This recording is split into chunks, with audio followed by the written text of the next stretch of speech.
Сәлеметсіздер ме? Біз жемқорлыққа қарсы мәдениетті қалыптастыруға бағытталған подкасттар сериясын бастаймыз. Бүгін біздің студиямызда Руслан Алтайұлы Тоқатов, мемлекеттік қызмет істер агенттігінің жанындағы спикерлер пулының мүшесі, және Қазақстан Республика президенті жанындағы мемлекеттік басқару академиясының спикері, заңгер. Студиямызға қош келдіңіз. Добрый день. Мы начинаем серию подкастов, которые направлены на формирование антикоррупционной культуры. Мы привыкли думать, что коррупция, она происходит в высших эшелонах власти, в высоких кабинетах, хотя мы знаем, что коррупция это все-таки прежде всего начинается в собственных наших рядах. Мы можем тоже быть какими-то непосредственными участниками этого процесса. И сегодня мы поговорим о такой теме. Это очень такая актуальная, злободневная тема. Сегодня у нас в студии Тоқатов Руслан Алтаевич, член пула спикеров при Агентстве по делам государственной службы, спикер Академии госуправления при президенте. Рады вас приветствовать.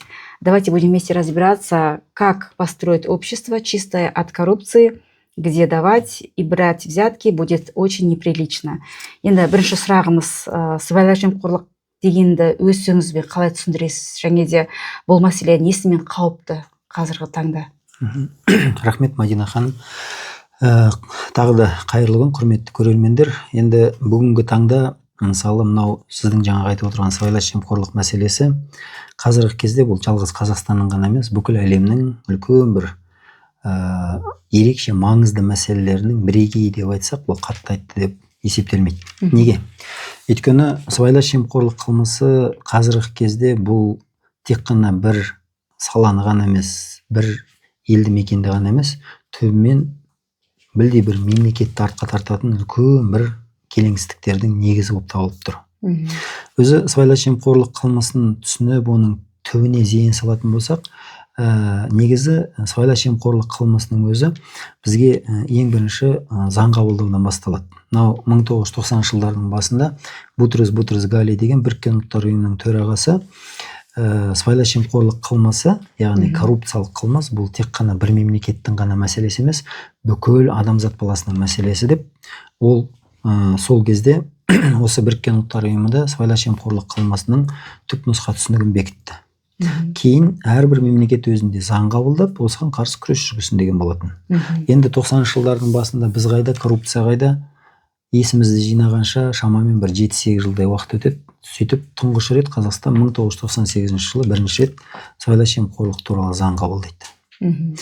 Бұл заңды қабылдау барысында, мысалы өзі Қазақстанның 30 жыл тарихында біз бұған қарсы ең негізгі 2 заң қабылдадық. Біріншісі жаңағы 98 жылғы заң, бұл негізі репрессивтік заң. Яғни бұның мақсаты қылмыскерді ұстау, жауапкершілікке тарту. Ұстау, жауапкершілікке тарту. Екінші заңды біз 2015-те қабылдадық. Бұл заңның алдыңғы заңға қарағандағы айырмашылығы, бұл заң бізде алдын алатын заң, яғни превентивтік заң. Бұның мақсаты алып соттау емес, адамдарды сол қылмысқа барудың алдын алу жолын кесу болып есептеледі. Енді осы айтылып тұрған сіздің жаңағы сұрағыңыздың аясына негізі коррупция, яғни сыбайлас жемқорлық дегеніміз не дегенде, жаңағы ежелгі римдіктер, Рим заңгерлерінің жаңағы, енді біз Қазақстан романо-германдық құқық жүйесімен дамып отырғандықтан, біздің өзі құқық жүйесі толығымен сол романо-германдық жүйеге негізделеді. Ал романо-германдық құқық жүйесінің негізінде Рим құқығы тұрады. Сонда Рим заңгерлері коррупция деген сөзді талқылап түсіндірген кезде, коррупция деген сөздің мағынасын ашқан кезде, этимологиясында бұл жерде коррумпер, яғни осындай сөз жатады. А коррумпер дегенімізді біз мысалы үшін қазақ тіліне аударатын болсақ, орыс тіліне аударатын болсақ, шамамен бір 20-дан астам интерпретациясы бар. Оның ішінде мысалы пара беру, мысалы сату, алдау, арбау, қорлау, тағы басқа деген сияқты. Сөйтеді, 98 жылы бірінші рет заң қабылдағанда біздің заң шығарушы коррупция деген сөзді мынандай 3 сөзбен байланыстырады. Біріншісі, коррупция бар жерде, о жерде пара бар, взятка. Екіншісі, коррупция бар жерде, о жерде міндетті түрде ең үлкен мәселенің бірі сыбайласу бар, сговор. Және үшінші ең үлкен проблема іріп шіру. Мемлекеттік аппарат шіріп кетеді. Осы 3 сатты біріктіру арқылы біз сыбайлас жемқорлық деген түсінікті ортаға салдық. Енді осыған байланысты осы сыбайлас жемқорлық туралы заң қабылданғалы бізде қазір қанша уақыт өтті, мемлекет үлкен өзінің үлесін, үлкен өзінің шараларын басшылыққа алып негізге салу арқылы осы қылмысқа қарсы үлкен күрес жүргізуде. Вот қолданған заңдар, мысалы 2 заң қабылданғаннан кейін өзгерістер бар ма? Мысалы енді біреу қатаң жазалану, еңінші превентивдік шара өткізу деген, осы туралы айтып кетсеңіз.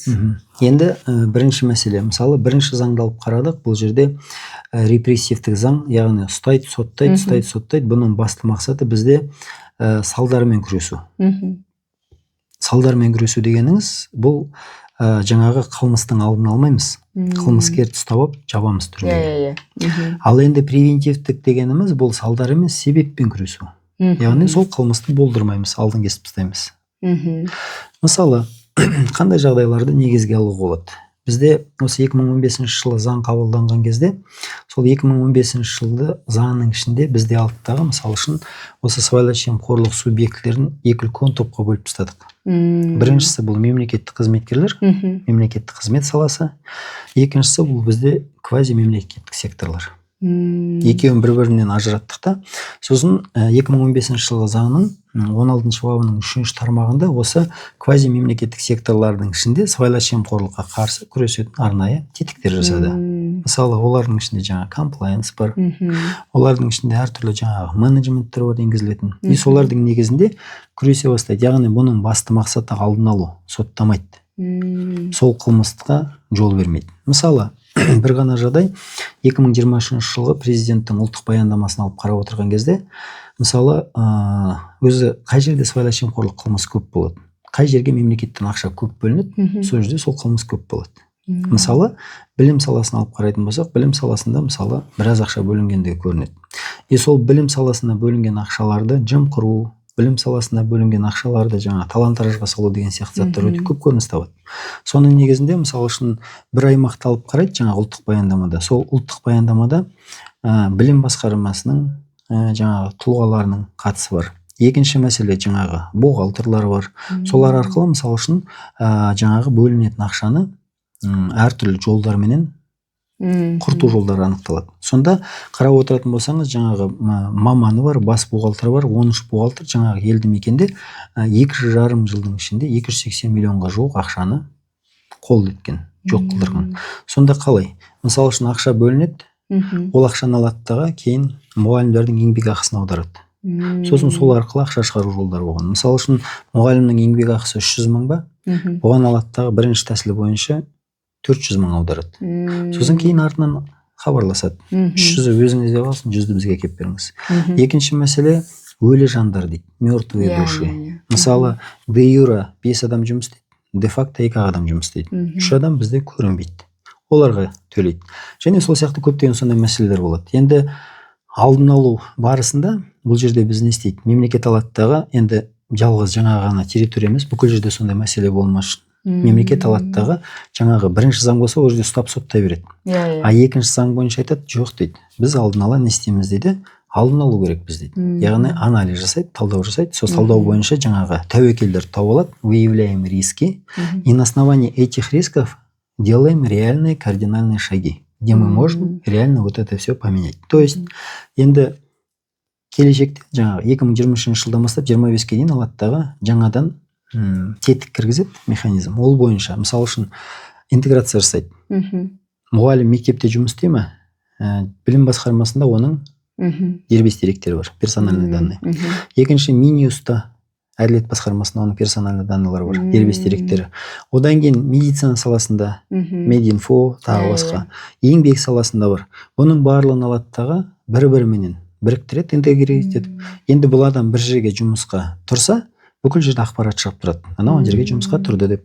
Егер бұған еңбек ақы төленетін болса, бүкіл жерден шығып тұрады. Егер дублирование қайтадан төлеп жатыр десе, қайтадан көрініп қалады. Жаппай екінші заңның басты мақсаты осындай әртүрлі тәуекелдердің алдын алып тастау арқылы келешекте осы қылмысқа жол бермеудің негізгі тәсілі осы болып табылады. Рахмет.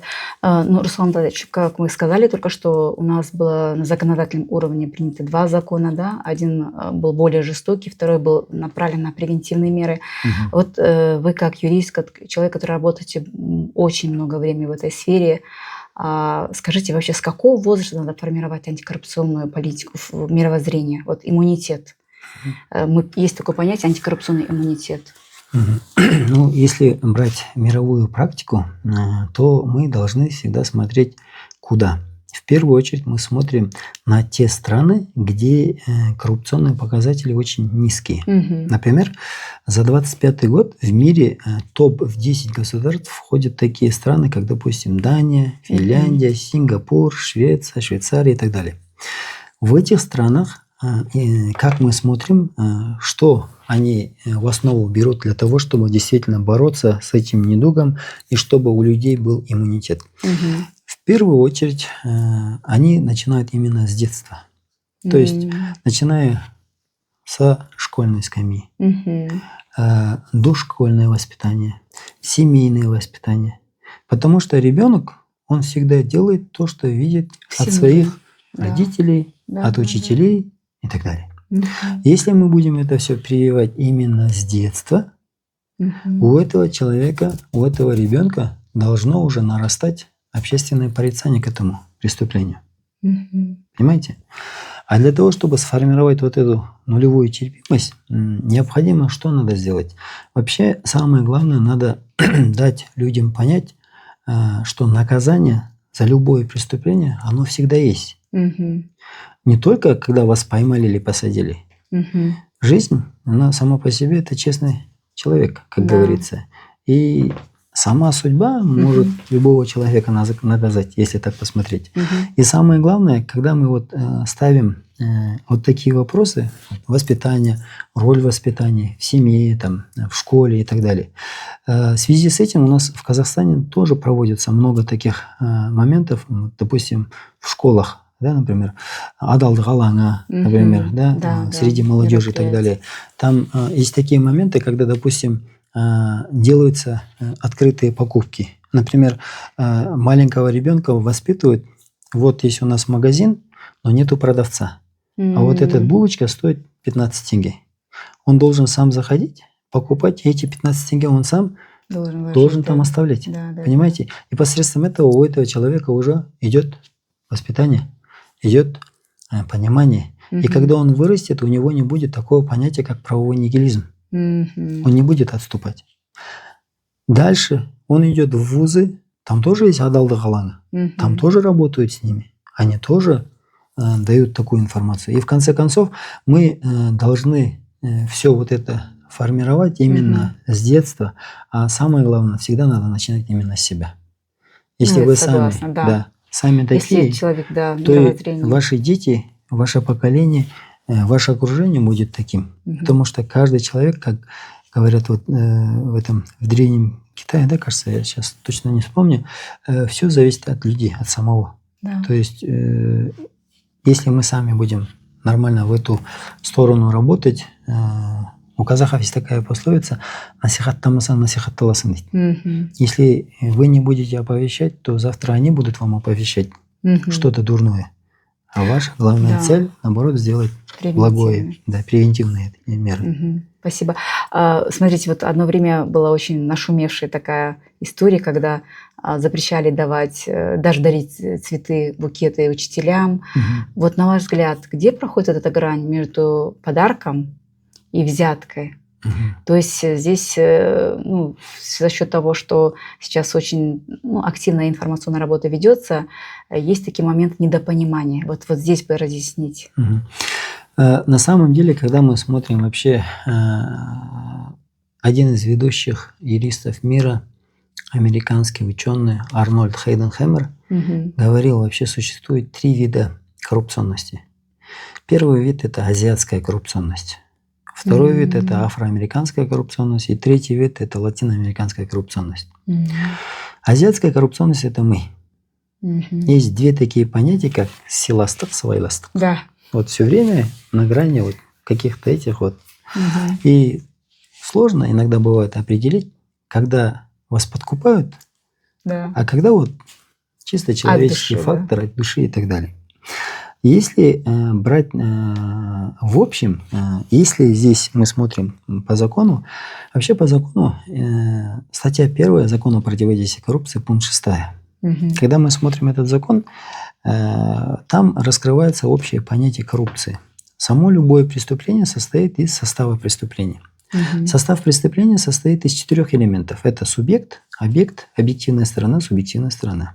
Теперь в законе противодействия коррупции, статье 1, пункте 6, раскрывая субъект коррупционных преступлений, там четко написано: субъектами коррупционных преступлений являются государственные служащие, должностные лица и лица, приравненные к ним. Теперь вот у нас много таких бывает спорных моментов, когда люди не могут раскрыть вот эту грань и потом путают, где, допустим, он коррупционер или нет, или тот коррупционер или нет. И когда мы смотрим наших ученых, которые пишут про это, они дают свои комментарии. Допустим, преподаватель вуза или, допустим, учитель школы, который берет, допустим, подарок тот же самый. Если его поймали, по инкриминации мы смотрим, что этот человек не может подпадать под коррупционное преступление. Но это не дает ему права, чтобы он получал подарки. Есть уголовная статья 247, где говорится незаконное обогащение. То есть вот в чем лежит основная грань. Поэтому мы всегда должны руководствоваться только законом. Где как по закону, где написано как, если будем руководствоваться, то у нас никаких проблем не бывает. В любом случае у нас от 2020 года, с 1 января, даже вот государственным служащим запретили вообще брать подарки. Раньше у нас до этого был Гражданский кодекс, статья 506 и 516. Раньше государственные служащие имели право брать подарки до 10 МРП. Да. А сейчас вот этого полностью убрали. То есть уже вообще нельзя. Вообще никаких. Вообще подарков брать нельзя. Ну, имеется в виду здесь какие подарки. Если, например, мына жерде себептік байланыс болмаса бір-бірінің арасында, причинная связь. То есть за какую-то услугу, чтобы не было, да? Да, ол уже басқа мәселе. А бывает такое, например, поощрение, например, за хорошую работу, жаңағы беріп жатса, мемлекеттен марапат беріліп жатса, ол басқа мәселе. Бұл жерде уже бұлардың арасында ешқандай не жоқ. Ал енді за какие-то услуги там что-то берут, это уже коррупция. Бұл жерде уже однозначно там будет мүдделер қақтығысы, конфликт интересов. И уже когда правоохранительные органы будут это все квалифицировать, уже белгілі болады. Қайсына жатады, жатпайтын. В зависимости от обстоятельств не является. То есть должностные лица, государственные служащие, они со всех сторон, так скажем, законодательно защищены, так скажем, от взяток, да? И вот смотрите, еще один момент. Сейчас очень недавно, или когда вот ввели норму, что взяткодатель и взяткополучатель. То есть здесь, получается, некоторые, хоть информационная работа проводится, но некоторые люди считают, что раз он дал взятку, раз у него вымогали и так далее. То есть он говорит так: вот у меня намекали или прямым текстом говорили, что я должен дать взятку и так далее. И эти люди не принимают вину на свой счет. Как в этом случае закон трактует их действия, тех, кто дает взятку? В Уголовном кодексе есть статья взяткодательства. Там уже не рассматривается, субъекты или не субъекты. Там не смотрят, должностное лицо ты или нет. Там не рассматривает госслужащий или нет. Там не рассматривает приравненное лицо или нет. Любой человек, который дает взятку, он будет вести наказание именно по статье коррупционной. А человек, который берет взятку, там уже надо смотреть именно должностное лицо, потом государственный служащий или... И объем, да? Да, и в зависимости от... Да. Теперь смотрите, если студент дает взятку, и здесь, если преподаватель говорит, он дает взятку, то его будут квалифицировать именно по коррупционным преступлениям, как взяткодатель. Понимаете? Вот в чем разница. То есть взяткодателем у нас может быть любой субъект, а взяткополучателем специальные субъекты. Как мы указали в законе, там, да, это должностные лица, государственные служащие, приравненные к ним, да? Вот и все. Да, на этой оптимистичной ноте мы хотим завершить сегодняшний наш подкаст. Я думаю, что та информация, которая прозвучала из уст нашего гостя, она найдет отклик, и наши слушатели получили много информации полезной. Поэтому я считаю, что да, каждый человек должен начинать с себя, не должен ждать, когда за него решит государство, общество и так далее. Поэтому если человек начнет себя воспитывать в первую очередь, то, я надеюсь, в недалеком будущем мы увидим Казахстан уже без коррупции. Да. Спасибо вам большое, Руслан Анатольевич. Рахмет. Рахмет. Жақсы, сау болыңыздар.